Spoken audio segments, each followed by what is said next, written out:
Në teatrin Skampan e Elbasan do të mbahet për të 10-in vit me radhë takimi mbarkombëtar i orkestrës së Harqeve, muzika e dhomës dhe krimtaria e saj. Festivali i vetmi i këtij lloji në Shqipëri, si asnjëherë tjetër, do të bëjë bashk 15 orkestra harqesh nga qytete të ndryshme të vendit dhe jashtë saj.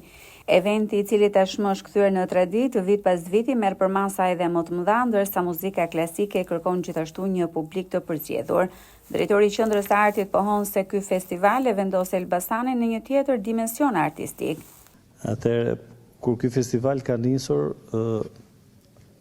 nuk i dije se si do ecte dhe nuk i dije jetë gjatësia e tij. Po ja arritëm në edicionin e 10, është një dekadë festival, është një përpjekje e rëndësishme e muzikës klasike në Shqipëri për t'i dhënë vëmendjen e dur orkestrave, për t'i dhënë vëmendjen e dur gjithë instrumentistëve talentuar të Shqipërisë. Është një sipërmarrje e rëndësishme, është një takim kombëtar ku përfaqësohen dinjësisht shumë orkestra, jo vetëm të Shqipërisë, po tashmë edhe të rajonit. Kanë ardhur gjithmonë orkestra edhe nga Maqedonia, edhe nga Kosova, edhe nga Malizi. Është një ballafaqim cilësie dhe është një aktivitet i cili e ngre qytetin e Elbasanit në një dimension të rëndësishëm për sa i përket muzikës klasike, për sa i përket skenës edhe artit magjik të. Drejtori i festivalit Blerim Narazani thekson rëndësinë e këtij eventi për shkollat e muzikës dhe Universitetin e Arteve, pasi interesi duket në rënje dhe rreziku i madh.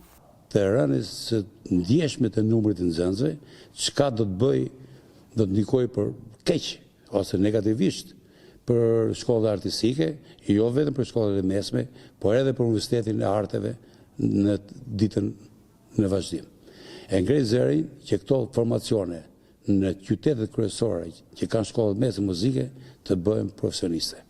Një orkestër harqesh profesionist do të bëj jo vetëm muzikën klasike, do të bëj muzikën popullore, edhe muzikën moderne, edhe bashkohet me instrumentistë më të mirë të bandave të këtyre qyteteve, edhe koncerte simfonike.